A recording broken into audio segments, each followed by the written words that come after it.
Hello friends, welcome to AKHD Solution. How are you? I hope you will be fine. This is C Programming Hindi tutorial. So AKHD Solution से आपको ये देखने के लिए मिल रहा है. तो AKHD Solution जहाँ पे आपको ऑल ऑफ प्रोग्रामिंग लैंग्वेज के ट्यूटोरियल मिल जाएंगे देखने के लिए. आप कोई भी लैंग्वेजेस यहाँ से रीड आउट कर सकते हैं. अभी तक आपने अगर AKHD Solution को सब्सक्राइब नहीं किया तो यहाँ से सब्सक्राइब कर लीजिएगा एंड बेल आइकन को कर दीजिएगा प्रेस. सो स्टूडेंट मैं बता दूँ आपको कि डायरेक्टली अभी आपको जो देखने के लिए मिल रहा है RK Solution से, जहाँ पे आपको क्लाउड के ट्यूटोरियल देखने के मिलते हैं. तो RK Solution को सब्सक्राइब कर लीजिएगा एंड बेल आइकन को प्रेस कर दीजिएगा. सो स्टूडेंट लास्ट के लेक्चर में हमने देखा था स्ट्रक्चर के बारे में. नॉर्मल इंट्रोडक्शन था स्ट्रक्चर का एंड मैंने आपको यहाँ पे एग्जांपल की तरह स्ट्रक्चर को समझाया था. तो आज हम देखने वाले हैं यूनियन के बारे में. मैं यूनियन के बारे में बताऊंगा आपको कि यूनियन क्या होता है. तो स्टूडेंट देखिएगा, इसके थ्रू मैं बताऊंगा. ये एग्जाम्पल है, पहले इसके थ्रू समझाऊंगा थोड़ा और उसके बाद एक दूसरा एग्जाम्पल मैं बताऊंगा आपको यहाँ पे. तो देखिएगा स्ट्रक्चर जैसे मैंने बताया सेम ऐसा ही यूनियन होता है. ये वाला पार्ट जो होगा सेम ऐसा ही यूनियन का होता है. बट प्रॉब्लम क्या होती है यूनियन के अंदर कि वहाँ पे हमें लीस्ट मेमोरी मिलती है. इट मीन्स जो हमारे पास, जैसे मान लीजिएगा यहाँ पे ये डेटा टाइप है मेरे पास 4 बाइट का, ये भी 4 बाइट का है, ये मेरे पास मान लीजिएगा ये मेरे पास जो है ये है 1 बाइट का. अब मान लो मैं इसको यहाँ से रिमूव कर देता हूँ. तो अब देखिएगा मेरे पास 2 डेटा आइटम बचे हैं, एक इंटीजर 4 बाइट, एक कैरेक्टर यहाँ पे बचा है मेरे पास एक सिंगल बाइट का. तो अब मैं क्या करूँगा, इसके अंदर मेरे पास जो होने वाला है, मेरे को मेमोरी जो मेरे को रिक्वायर्ड होगी वो कितनी होगी, वो होगी मेरे को 5 बाइट. क्यों? क्योंकि 2 बाइट इसके लिए, देखो अगर मैं यहाँ बताऊँ 2 बाइट इसके लिए एंड अगर देखा जाए तो 1 बाइट इसके लिए. ठीक है, ये स्ट्रक्चर के केस में. बट अगर मैं यूनियन बना देता हूँ, इसको यूनियन कर देता हूँ. देखो अगर हम यहाँ पे नॉर्मली इसको मैं करता हूँ कमेंट आउट एंड एक काम करते हैं, ओके इसको करते हैं कॉपी एंड इसको कमेंट करते हैं. कॉपी करने के बाद मैं यहाँ करता हूँ पेस्ट एंड एक काम करेंगे, इसको स्ट्रक्चर को यहाँ स्ट्रक्ट जो कीवर्ड था उसको हटा देंगे. तो ये मैंने यूनियन किया. देखो जैसे ही मैं इसको यूनियन करता हूँ तो यूनियन करने के बाद अब ये यूनियन बन जाएगा. ठीक है, ये क्या हो गया पूरा, ये हो जाएगा यूनियन.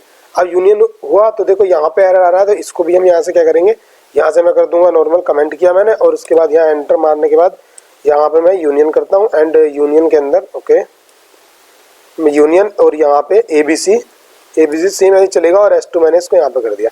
अब देखो इसके अंदर कोई डिफरेंस नहीं होने वाला, सेम ऐसे ही चलेगा. अब अगर मैं इसको इसके अकॉर्डिंग चलता हूँ, अगर मैं स्ट्रक्चर के अकॉर्डिंग चलता हूँ तो मेरे को मेमोरी रिक्वायर्ड है कितनी, यहाँ से 3 बाइट.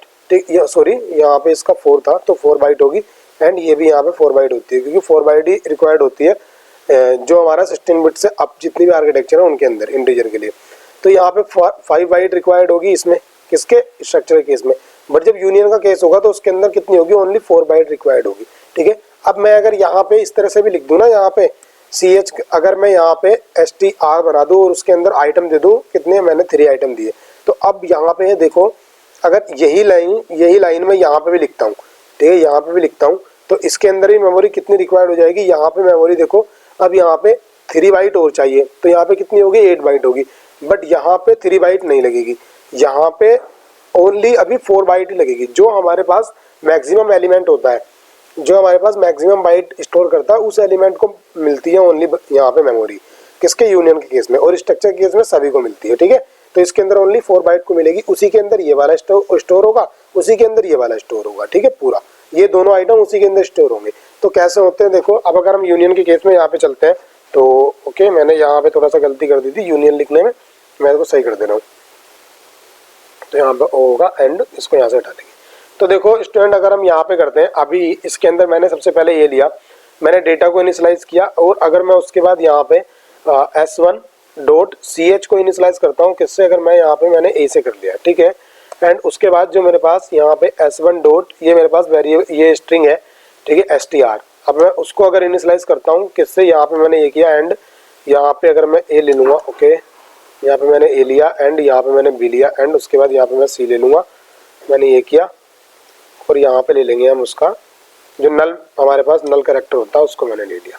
तो देखो यहाँ पे मैंने इस तरह से किया. अब देखो अगर मैं इस तरह से चलता हूँ, ठीक है, अब मैं क्या करता हूँ, अंदर अगर मैं प्रिंटिंग कराऊंगा, इनकी अलग अलग प्रिंटिंग कराता हूँ. ठीक है, अलग अलग प्रिंटिंग कैसे कराएंगे वही मैं बता दूंगा आपको. अभी देखिएगा क्या इन्होंने ये किया, ओके एक्सपेक्टेड. ठीक है, तो अभी मैंने किसकी, डेटा की प्रिंटिंग कराई है. अब इसके अंदर अगर मैं प्रिंट एफ करने के बाद यहाँ पे अगर मैं इस तरह से करता हूँ एंड उसके बाद प्रिंटिंग कराता हूँ किसकी, यहाँ पे अभी मैंने CH की मैं प्रिंटिंग कराता हूँ एंड ओके CH लिखना है मेरे को, प्रेजेंट टाइप C के साथ मैं कराऊंगा एंड उसके बाद मैं यहाँ पे ले लूँगा स्लैशन एंड उसके बाद यहाँ पे क्या था मेरे पास S1.ch. तो s1.ch मैंने लिया। देखो इसी के थ्रू समझ लेंगे। हम एक काम करते हैं, स्ट्रिंग को यहाँ पे स्ट्रिंग को अभी कमेंट आउट कर देंगे, ठीक है, क्योंकि 2 आइटम से हम अच्छे से समझ पाएंगे। तो एक काम करते हैं, इसको रिमूव भी कर देते हैं यहाँ से। तो देखो मैं इसको करता हूँ सेव करने के बाद इसको एग्जीक्यूट करते हैं। तो देखते हैं एग्जीक्यूट करने के बाद क्या है। देखो यहाँ पे 65 आया एंड उसके बाद क्या आया मेरे पास, ए आया। बट एक चीज़ मैं दिखाऊँ आपको कि यहाँ पे जो आपने ए को ऑक्यूपाई किया था, ए को तो 90 किया था, 65 आंसर क्यों आया। बट अगर मैं इसको ऊपर करने के बाद अगर मैं अब प्रिंटिंग कराऊंगा तो देखो अब आउटपुट मेरा सही आने वाला है। तो अभी देखते हैं आउटपुट क्या आया। ओके एक सेकंड, मैं इसको यहाँ से काम करता हूँ, ठीक है। मैं इसको करता हूँ यहाँ से सेव करने के बाद एग्जीक्यूट करेंगे। मैंने यहाँ पे लिया, ठीक है, 90 लिया एंड उसके बाद यहाँ पे ए, ठीक है। अब मैं इसको कराऊंगा यहाँ पे सेव करके हम करते हैं एग्जीक्यूट एंड यहाँ से हमको डेटा आइटम मिल जाएगा क्या आने वाला है। तो देखो यहाँ पे 90 आ गया एंड यहाँ पे 1 आ गया। बट जैसे ही मैं इस मेमोरी को यहाँ पे नीचे ले आ रहा हूँ, इसकी प्रिंटिंग नीचे करा रहा हूँ, तो देखो उसके बाद मेरा डेटा आइटम चेंज हो जा रहा है। देखो स्टूडेंट मैं बताऊंगा अभी 65 क्यों आ रहा है। देखो इसको अगर आप, मैंने आपको बताया था कि अगर अब इसको इस वाले आइटम के तुरंत बाद अगर हम प्रिंटिंग करा रहे हैं तो 90 आ रहा है, बट जैसे ही हम नीचे करा रहे हैं तो वो 65 आ रहा है। तो इसको समझना है आपको। समझना कैसे है, देखो मैं एक चीज दिखाता हूँ आपको।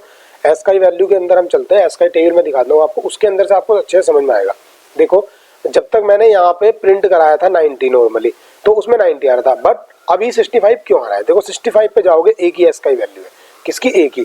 अब देखो मैंने क्या बताया था कि एक ही मेमोरी बनती है। इसको समझने के लिए आपको एक बार ग्राफिकल रिप्रेजेंटेशन में जाना है। तो देखो हम क्या करते हैं, इसको यहाँ से पूरे को रिमूव करेंगे। मैं यहाँ से सिलेक्ट कर लूँगा इसको एंड इसको करता हूँ रिमूव, ठीक है। मैंने यहाँ से रिमूव किया। अब देखो मान लीजिएगा मेरे पास क्या है, एक ये अभी ये क्या है, ये 4 बाइट का, ठीक है, इस तरह से है। एक इंटीजर था तो इस तरह से बनेगा। ओके मैंने थोड़ा गलत बना दिया, एक काम करते हैं, मैं इसको ऐसे लेता हूँ, ठीक है, ऐसे बना देता हूँ। तो अब इसके अंदर क्या होगा, देखो इसके अंदर 4 बाइट होगी स्टोर, ठीक है। ये इस तरह से हो गई है एंड ये इस तरह से हो गई है, 4 बाइट हो गई है। अब इस पूरे के अंदर क्या था, 90 आया था, ठीक है। ये 4 बाइट था, इस पूरे के अंदर 90 स्टोर हो गया था। ये अलग अलग स्पेस नहीं होगा, पूरे के अंदर यहाँ पे इस तरह से देखा जाए तो यहाँ पे 90 स्टोर हो गया था इस तरह से, ठीक है। ये आया था। अब जब फर्स्ट टाइम पे, क्योंकि मैंने 2 आइटम लिखे हैं, पहले मेरे पास क्या था, यहाँ पे इंट डेटा इक्वल टू 90 मैंने यहाँ पे कर लिया था, ठीक है। एक्चुअल में हो तो ऐसा ही रहा था, ठीक है। एंड उसके बाद यहाँ पे ch इक्वल टू, अगर देखा जाए ch इक्वल टू यहाँ पे क्या मेरा, इसकी यहाँ पे a आ रहा है, ठीक है। a आ गया, कौन सा, कैपिटल ए, ठीक है। ये a आ गया। अब जैसे ही वो इस लाइन के बाद इसमें आया ना, तो ये 90 यहाँ से इरेज हो जाता है, ये 90 इरेज हो जाएगा, ये वाला जो हमारा 90 ये पूरा इरेज हो जाएगा और यहाँ पे आके जाएगा, यहाँ पे आ जाएगा a। अब ए की प्रिंटिंग जब आप देखो, ए की प्रिंटिंग या इंटीजर के साथ मैंने करा रखी है, तो ए की प्रिंटिंग 65 आई है एंड बी जब कैरेक्टर के साथ कराई है तो ए आई है। अब मान लो अगर इसके अंदर मैं क्या करता हूँ, यहाँ पे मान लीजिएगा मैं यहाँ क्या करता हूँ, यहाँ पे मैं स्पेस कर दे रहा हूँ। देखो अगर मैंने स्पेस किया तो फर्स्ट वाले में यहाँ पे 32 आएगा एंड सेकंड वाले में कुछ भी नहीं आएगा। तो अगर मैं इसको दोबारा सेव करके एग्जीक्यूट करता हूँ तो देखो क्या आने वाला है, यहाँ 32 आया और यहाँ पे स्पेस आया, ठीक है। तो इस तरह से वर्क हो रहा है। अब ये यूनियन और इसके अंदर डिफरेंस है। अब देखो अगर मैं इस तरह से करता हूँ, इसको नीचे लाता हूँ, तो क्या 90 एंड स्पेस आएगा, तो देखो 90 एंड स्पेस आ जाएगा। तो ये इस तरह से समझना है, थोड़ा डिफिकल्ट होगा आपको समझने के लिए, बट आप अच्छे से लेक्चर देखेंगे तो समझ में आ जाएगा प्रॉपर्ली, ठीक है। सो स्टूडेंट मैं बता दूं आपको कि हमारा सी प्रोग्रामिंग के बेसिक का लास्ट लेक्चर होने वाला है जो आरके सॉल्यूशन से आपको मिल रहा है।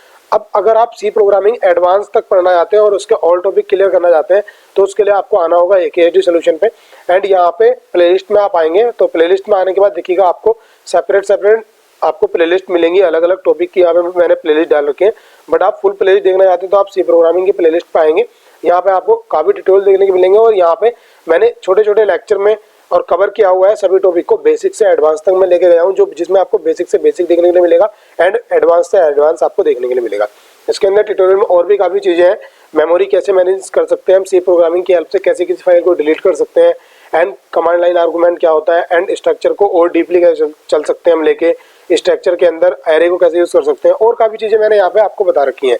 तो आप आइएगा AKSD सॉल्यूशन पे एंड इस प्लेलिस्ट को यहाँ से बुकमार्क कर लीजिएगा एंड AKSD सॉल्यूशन को कर लीजिएगा सब्सक्राइब, जहाँ से आपको प्लेलिस्ट देखने के लिए मिलेगी। और अभी जो करंटली आपको ट्यूटोरियल देखने के लिए मिल रहा है वो मिल रहा है आरके सॉल्यूशन से, तो उसको आप कर लीजिएगा सब्सक्राइब।